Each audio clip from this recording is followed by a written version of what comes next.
Ngayon, mga palangga, bakit walang ginagawang aksyon si Senator Amy Marcos na for sure nakarating na sa kanya, nakarating sa kanya itong information na ito na gusto siyang ipategi ng mismong kamag-anak niya.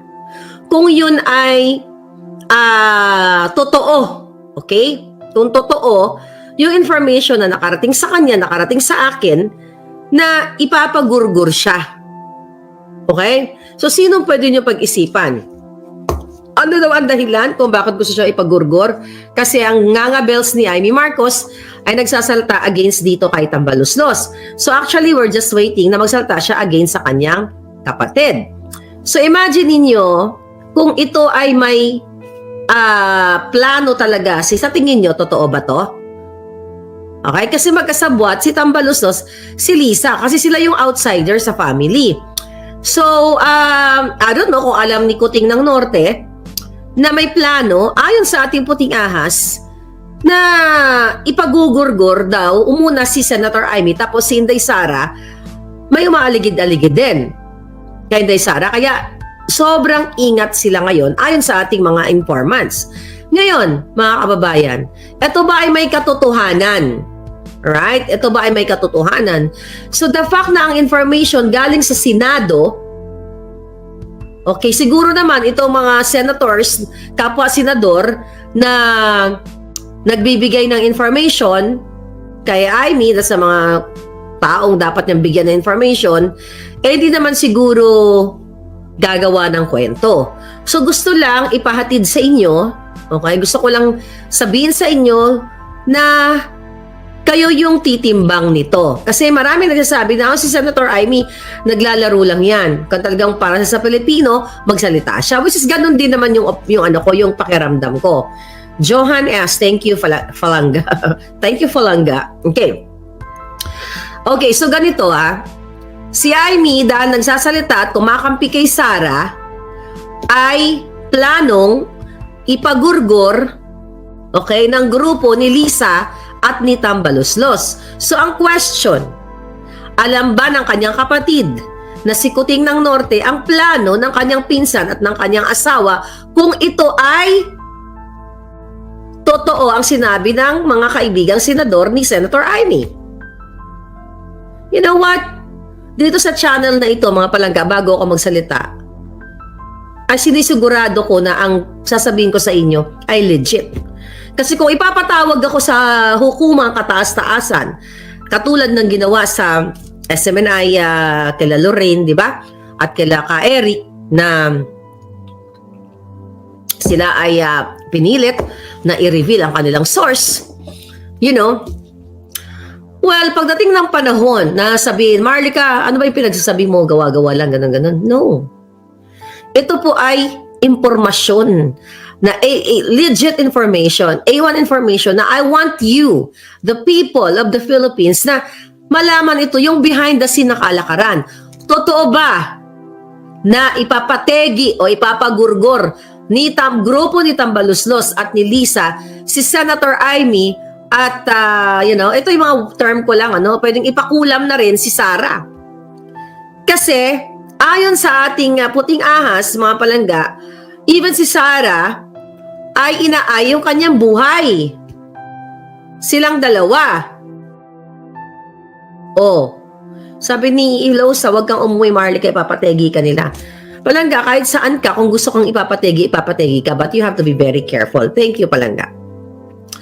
So, ano ang point nyo dito? Kung kayo ay tatanungin. Senators po ang nagsabi nito ang ating informante. I cannot, syempre di ko pwede pakita sa inyo yung ebidensya ko kasi I have to protect that.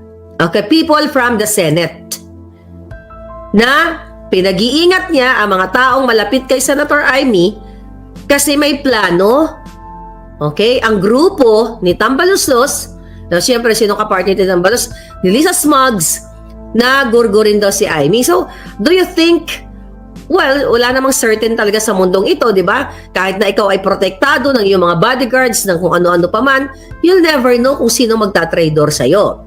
Okay? Kaya nga, sabi ng isa, propaganda lang yan. So may nabasa nga ako dyan kanina, baka gusto lang ni Senator Amy, magpaawa or something. That's why, pinatitimbang ko sa inyo. Kasi, hindi kailangan diktahan ang inyong mga isipan. Kaya nga, nandito tayong lahat para parang, kumbaga, collective assessment. Kaya bang ipapatay ni Tambaluslos o ipagurgur si Senator Amy, okay, at magkasabwat, si Lisa Smugs? Mag-comment kayo dyan. Basta ako, dinideliver ko sa inyo na ito yung nangyayari behind the scene at yung mga senators, alam nila to.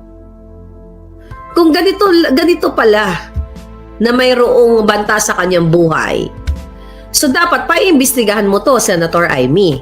Nakarating na sa yung information, kailangan yung mga nagbibigay ng information, i-verify kung ito ba ay tinatakot ka lang, di ba? O, para for whatever reason, mga palangga. Okay? Naniniwala ba kayo dito? Oh. Si Presi Calma, ayan. Si Inday Sara for President, nandito na. Okay? So, yun ang kailangan yung malaman na may death threat siya at even si Inday Sara ay may plano din daw. Pero kasi normal lang, and it's not normal. Kapag evil ang kalaban mo, katulad ni Lisa at ni Tambaluslos, kaya talaga na magpakitil ng buhay ng may buhay. Ako nga, di ba, may patong ang ulo ko. Pinag-usapan nila mismo ni Mel Robles, kaya na-report ko siya sa kapulisan dito sa Amerika, na 10 million pesos, di ba? Ang liit naman ng patong nyo sa buhay ko. 10 million pesos, mga palangga, na para pagurgur ako. So ngayon, ewan ko dyan sa ating mga, again, yung ating mga matitinong mga brusko na men in uniform, katulad nito. Ayan, mga brusko, anong ginagawa nyo, ha? Wala kang ginagawa. Sayang yung mga pagka-brusko nyo, yung mga type ng palangga. So actually, naglilinis ako kanina, kita ko itong mga collection ko. I have a lot of bruskong collection like this. Gusto nyo tahian nyo ng damit kasi nakahubad silang lahat. So doon sa mga brusko, okay, bakit hindi nyo imbestigahan? Para naman, protektahan ninyo din ang Pilipinas at protektahan nyo yung aming mga alindog. So protektahan nyo ang mga palangga ko na maalindog like this. Ito ako. Ito tayo palangga. O, di ba? Sabi ni No More Marcoses pa victim si Amy. Pwede din. Kasi, maraming possibilities palangga. Kaya nananawagan tayo dun sa mga taong pwedeng gawin na ito mga bruskong tulad nito. Diba? Talagang brusko. Hoy! Diba? You investigate. Okay? Para sabi ko nga, para maprotektahan ninyo yung mga alindog namin. Ayan, talagang bonggang-bongga. So ngayon, eto mga brusko, ito kayo. Diba? Akalain ninyo ang pupogi ninyo dito. Diba, sa model na ito. Tapos eto kami, ito ang nagsasalirawan sa atin. Ngayon, imbestigahan nyo at itukuyin nyo, ito ready na ba kayo sunod na props? Tukuyin nyo na ito ang salarin. Ayan, tiyan mo, butod. Butod, Ito, kayo, men in uniform, ito kayo, brusko. Ito kami, ito nagsasalarawan sa amin mga maalindog. So eto, tukuyin nyo na ito ang salarin. O, tingnan mo, busyad ang tiyan. O, nakapula pa na panty si Inday. Ang dali lang. Ayan, nakatagilid. Ay, nagliad-liad na si Inday. O, ayan, butod. Nakita niyo, butod. Si Betty Boop. Nakita niyo. So ito, ito, tuktukin nyo na to. Dahil ito lahat ang salarin sa kaletsihan ng buhay natin. Imagine nyo mga sir, ang gwapo-gwapo nyo. Tapos ito lang ang magpapatumbas na ito sa ulupong na tong ahas na to. Tignan siya niya, nabusog na sa panalo sa loto. Nagliyad. Ayan, ganyan siya, di ba?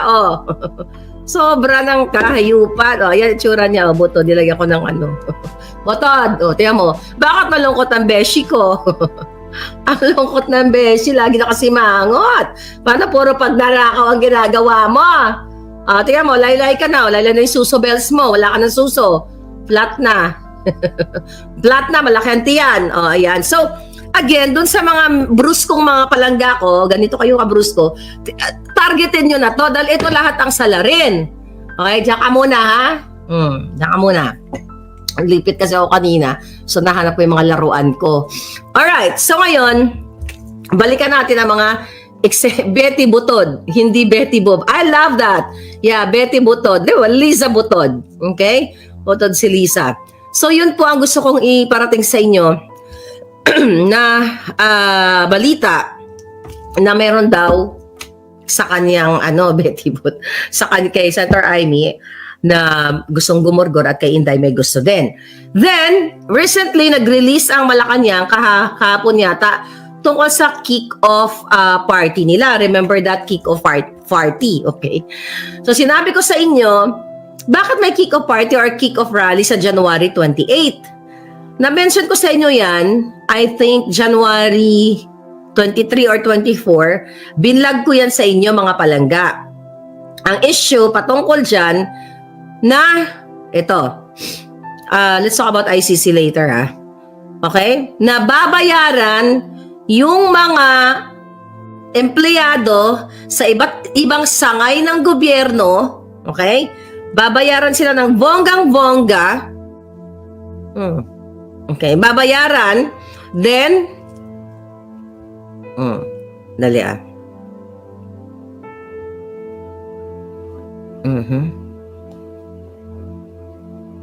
Aba, si Kuting, nakita ko na naman. Okay. Tignan natin to. Okay. Okay, yung mga atin sa rally, babayaran ng Presidential Communications, di ba, babudgetan nila, tapos may pa t-shirt, may pa kung ano-ano, tapos yung day na sa January 28, na kahit pumunta sila doon sa kick-off rally ni Kuting, ay babayaran sila ng pera. So parang forced, sabi ko nga sa inyo noong nakaraan, kung napanood nyo yun, ipinupwersa itong mga employees na umattend doon sa kick-off rally para what? Bakit may rally-rally tapos ng eleksyon? Para sabihin ng Presidential Communications na sikat pa si Kuting. Pero ang totoo, laos na. 'Di ba? So ito, tinitingnan ko lang tong yung posting nila sa Presidential Communications. Ang bagal ng internet ko. Ba't gano'n nagbayad naman? Akit siya. Anyway, so nakikita niyo sa Presidential Communications na tumpak na naman tayo dito sa sinasabi nila na kick-off party o kick-off rally. Bakit may kick-off rally? Bakit ito yung pinagkakaabala ng mga buwaka ng Genimes, na jutang Genimes na Presidential Communications? Ito ay project nila. So mag-iimbita ng mga tao, di ba? Kailangan mag-imbita ng 1,000 katao? O ilan? 1,000 katao?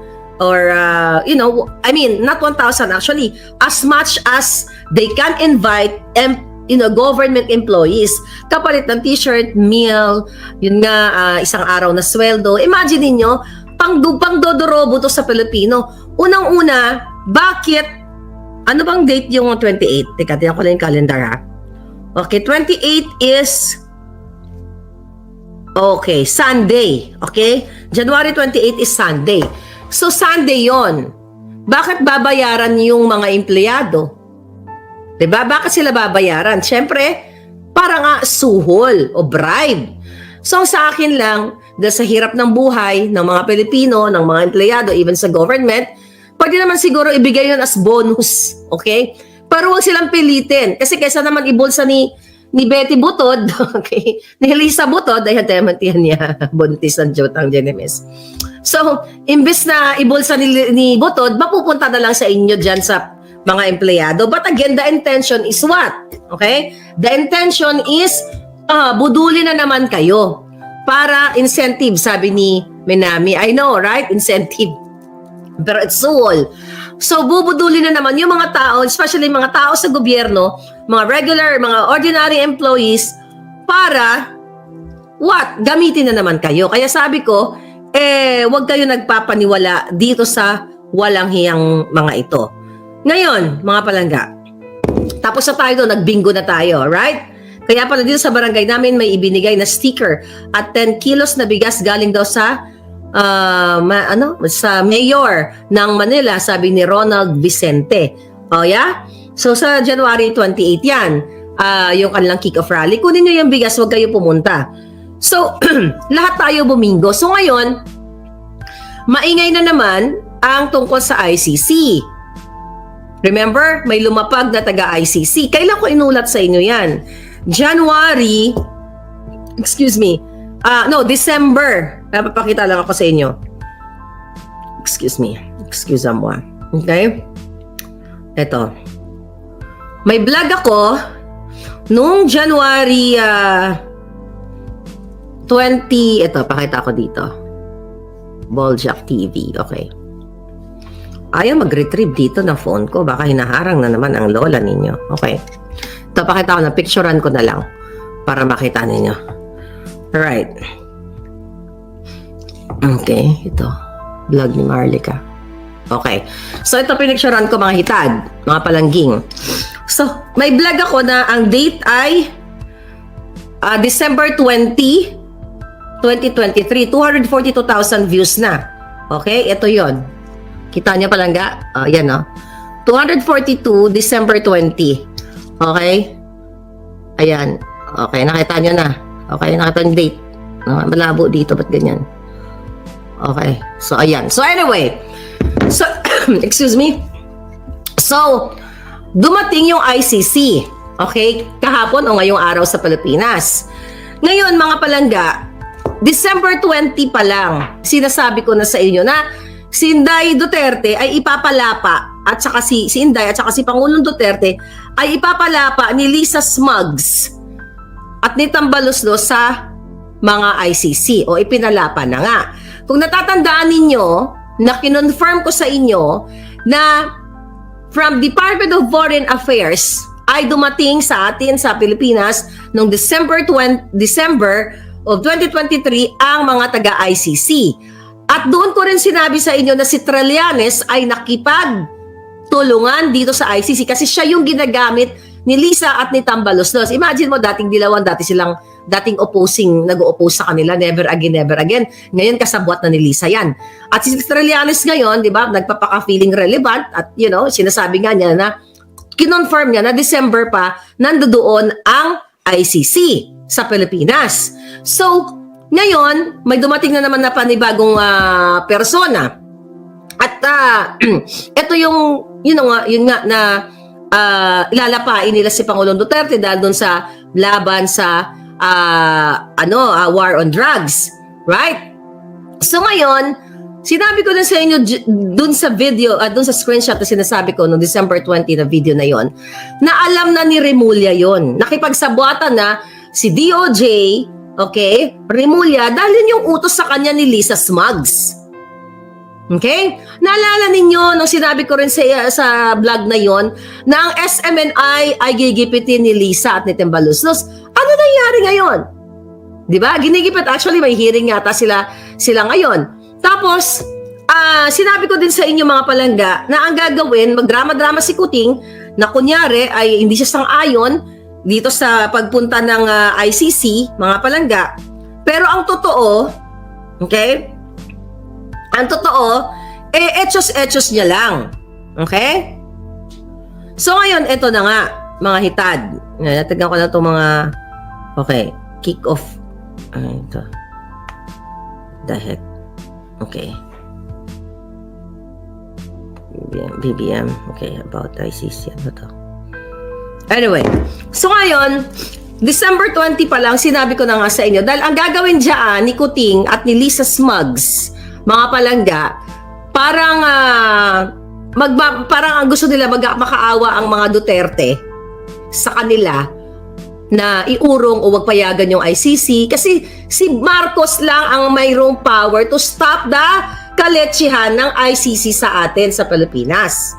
Okay, so ngayon, ang gagawin nila, ito yung talagang style nila na makipagsabwatan sa ICC para nga naman si Pangulong Duterte later on, mga palangga, na ay para magmamanikluhod at iuurong nila. 'Di ba? So 'di ba sabi ko sa inyo, i-prevent niya kunyari yung enforcement ng stop natin yung ICC kasi hindi dapat siya naimasok sa ating soberenya, chuchu-chuchu.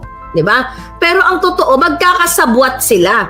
Tapos ganyan, pag sinabi naman ni Kuting na, ay, hindi dapat anuhin si Pangulong Duterte kasi ganito, ganyan, may sarili tayong soberenya. So, lalabas siya ngayong feeling hero na, wow, ang galing, may unit team pa talaga kasi si Kuting hindi pinayagan ang mga, mga taga-ICC.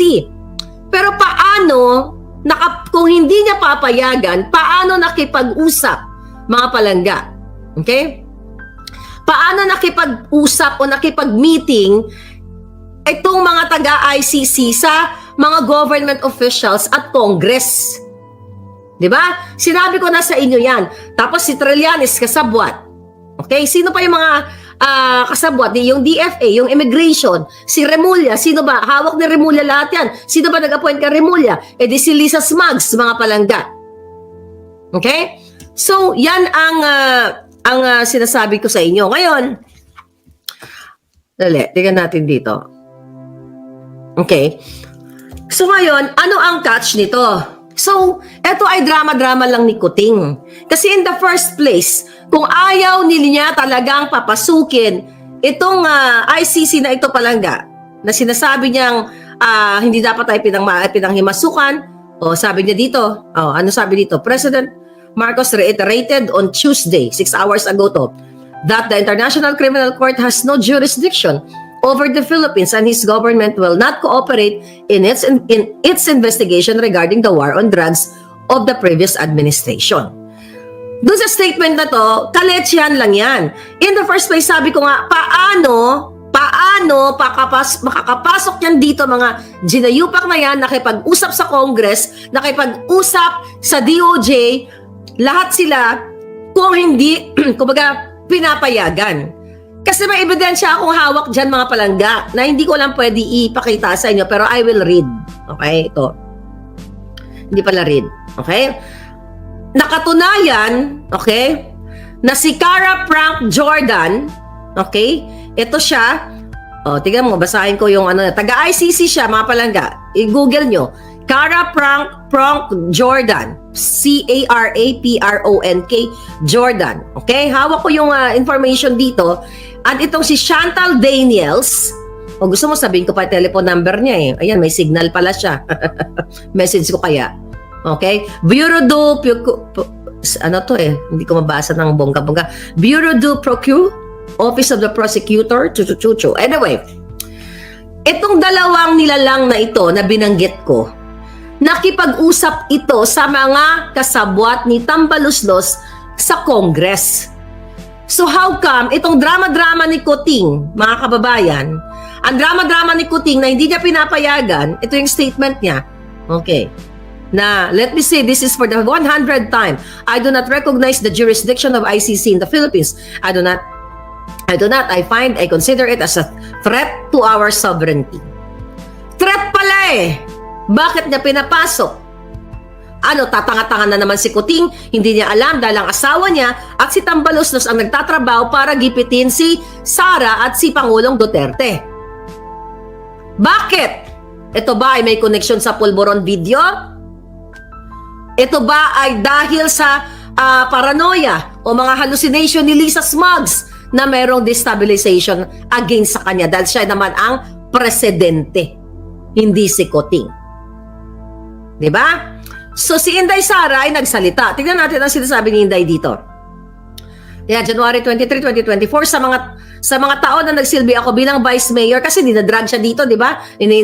Sinasangkot siya sa Davao Death Squad. Sabi niya, vice mayor at mayor ng Davao City, ni minsan ay hindi na pag-usapan o naiugnay ang aking pangalan na umano'y Davao Death Squad. So balit matapos akong manalo bilang vice president, bigla na lamang nagkaroon ng testigo laban sa akin.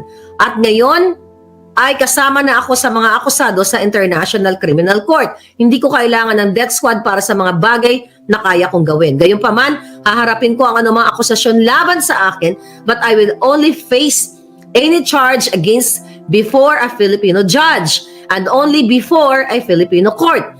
Hindi po ako lalahok o magiging parte ng isang prosesong hindi lamang magsasadlak sa kahiyan sa bansa, kundi dudurog din sa dignidad ng ating mga huwes, korte at buong justice system ng Pilipinas. Huwag nating ipahiya ang bansa sa buong mundo sa pamamagitan ng pagpapahintulot sa mga dayuhan na manghimasok at makialam sa Pilipinas. Ang kahilingan na mapapailalim sa mga dayuhan ay sampal sa mga bayaning Pilipino na nagbuwis sa kanilang buhay at lumaban para lang sa ating kalayaan. Sabi ni Inday, unahin muna natin ang exactly. Diba? Bakit panghihimasukan ng banyaga? Well, ang author niyan si Lisa. Actually, ipinagmamalaki ni Lisa, you have to know, nasabi niya, okay, hindi daw sila matitibag. Kahit na harap-harapan, na sinasabi niya doon sa kanyang mga tao na magnakaw ng magnakaw, katulad sa loto, hindi daw sila matitibag kasi kaalyado nila ang Amerika. Dito yung bayan ko. Hindi buong Amerika kaalyado niya. Ako hindi niya ako kaalyado. So yan ang pinagyayabang niya, nakakampi niya daw kami dito sa Amerika. You know what I mean? So yan po ang ipinagyayabang ni Lisa. Kaya ngayon, nanggigipit siya sa nanggigipit kasi nga siya ay uto-uto. Okay? Siya ay mambubudol na babae, 10 ng kanyang pamilya at kanyang asawa. Siya ay what? Sisirain niya at uubusin niya ang pera ng bayan. Sila ni Tambaluslos. So itong ICC na ito, okay, hindi mo pwedeng ilabas si Kuting dito kahit siya ay laging bangag sa pulburon. Dahil supposedly siya ang what? Siya ang presidente, pero sa nangyayari, hindi nga siya presidente. Siya nga ay asong julo lang ni Betty Butod. Ayan, Butod. O, ayan. Siya yan. Okay, ito siya. Ngayon, yan ang pinagmamalaki niya sa mga tao sa likod ng camera na hindi daw sila matitibag, kaya daw sila kumampi, okay, sa ibang banyaga. Yun ang sabi niya dyan. So you have to think, people, tama yung sinabi ni Sarah na sayang yung mga pinaghirapan ng mga bayani na magpapasakop lang so kung kani-kaninong mga banyaga. Okay? Na napapasok ang ICC. Itong kadyutahan ni Kuting, ito yung mga statement niya, ito ay taliwas sa aksyon na ginagawa niya. Kasi kung merong power si Kuting, meron siyang balls. Okay? Kung meron siyang yag balls, which is wala, kasi laki ng tiki, okay, ng butiki. Di ba? Never ever makakaapak ang mga taga-ICC, okay, sa Pilipinas kung walang basbas ng Malacanang. So ano, bangag si Kuting na nagdesisyon si Lisa at si Tambaluslos na papasukin at makipagsabuatan kay Rimulya sa ibang mga kongresista, sa immigration, you know, lahat sila para entertainin itong dalawang pangalan. December ito, dalawang pangalan na binanggit ko sa inyo. Okay? Na si, i-google nyo yan, nandiyan yan sa ICC. Okay? Na si Cara Frank Jordan at itong si Chantal Daniels. Okay? So yan ay may ebidensya tayong hawak. Pinakita ko sa inyo in December 20 na nakapasok na sila. Nakipag-backdoor, nakipag-sekreto silang, nakipag-usap sa immigration and DOJ and even the Congress sa basbas ni Lisa at ni Tambaluslos. So again, kung si Kuting ay taliwas, dahil, you know, sinabi niya na hindi niya papayagan dahil ito ay pang-insulto sa ating soberenya, eklabush, di ba? So, ano, bangag na naman siya, wala siyang kamalay-malay, or tama, yung sinasabi natin puting ahas, drama-drama lang, tapos kapag na-release na yung warrant of arrest, para kay Pangulong Duterte, para kay Inday Sara, which is hindi papayagan ng taong bayan na ang outsider papasok na lang, aarestuhin ang dating presidente dahil sa gusto lang ni Tambaluslos at ni Lisa Smugs. Buhay pa ba si Remulla? Lumabas na ba siya? Mukhang hindi.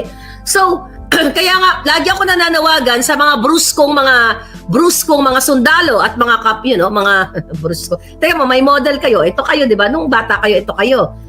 Nung ano na, marami na kayong iba na nakaw, naging ano na, naging butod na, naging ganyan na rin kayo kay Lisa Smugs.